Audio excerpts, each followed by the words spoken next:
A história de Lebon da Beira. A história da freguesia de Lebon da Beira, diria melhor, da aldeia de Lebon da Beira, que vem de datas imemoriais, começa logo no século XIII, quando Dom Mónio de Lebon se refere nas Inquisições de 1258 à situação dos reguengos reais que vinham no tempo de Dom Sancho II e que teriam sido abusivamente vendidos e em seguida ocupados sem pagamento de foro.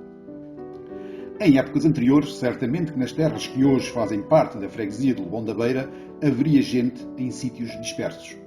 Um exemplo disso são os restos castrejos do Monte Crasto, que vêm do tempo dos romanos. Como vem na história, Dom Sancho I, o povoador, no seguimento da ocupação das terras que eram domínio mourisco, preocupou-se em povoar as terras libertadas com habitantes locais.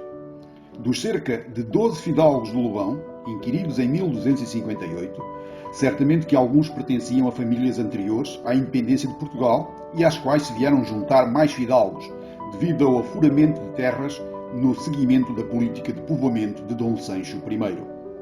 Lebon da Beira, que sempre foi terra de fidalgos, ainda tinha no começo dos registros de batismo em 1632 cerca de 10 famílias de fidalgos. Com o mestre de bacharéis do Soito, Stanislau Lopes, século XVIII, a receber finalistas vindos de Coimbra, recomendados pela Universidade, aconteceu que muitos deles acabaram por casar e constituir família na freguesia.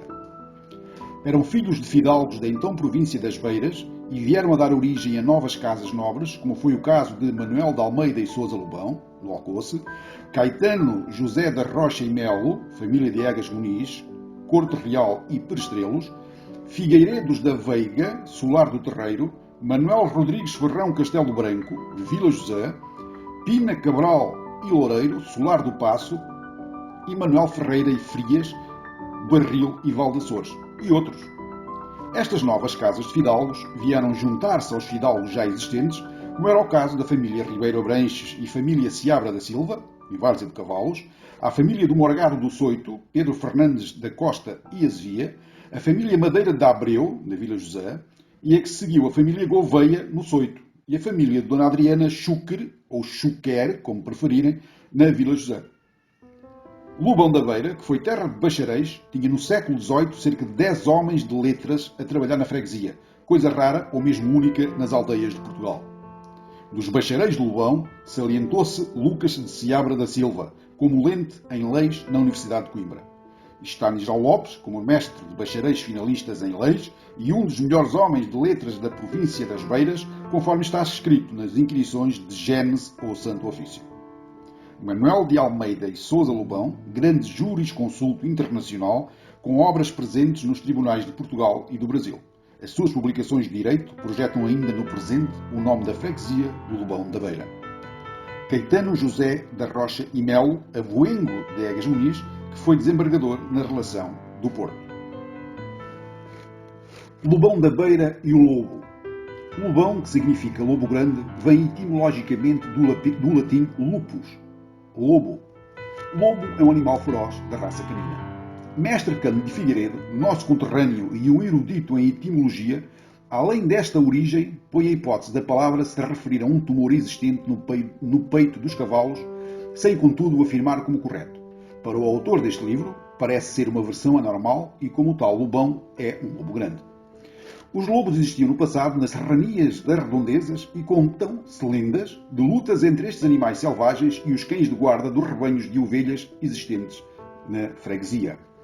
No verão, e devido à falta de pastos, os abastados lavradores de Lebon e arredores juntavam os seus rebanhos de ovelhas, guardados por pastores e cães de guarda de raça Serra da Estrela, que seguiam para as terras altas, onde se mantinham durante os meses de verão. Estes rebanhos eram compostos por centenas de ovelhas e carneiros, com os cornos enfeitados com fitas coloridas ao pescoço, nos quais eram colocados chocalhos, campainhas e guizos, que faziam um ruído ensurdecedor que se ouvia a grande distância. O povo interrompia os trabalhos no campo e ia a correr para junto da estrada, ver o espetacular cortejo de ovelhas e pastores. No regresso desta transumância, os pastores contavam as lutas entre os lobos e os cães de guarda, estes dotados de coleiras de ferro com picos para se defenderem do ataque dos lobos. O nome da freguesia, através dos tempos, pela alteração da língua e pelos usos e costumes, aparecem documentos antigos como Lubanus, em 1850, Luponi, em 906, Leobon, em 955, Lubon, com U, em 967, Lobon, com E, em 1258, aliás, Lobon, com O, em 1258, São Julião de Lubão, em 1632, Lubão, só Lubão, em 1882 e, finalmente, Lobão da Beira, em 1938. Foi a partir de 1938, por despacho do Ministro do Interior e com a concordância da Junta de Freguesia de Lobão do ano anterior, presidida por Francisco José de Gouveia, que Lobão passou de Lobão da Beira para não confundir com povoações do mesmo nome existentes em Vila da Feira e na Galiza.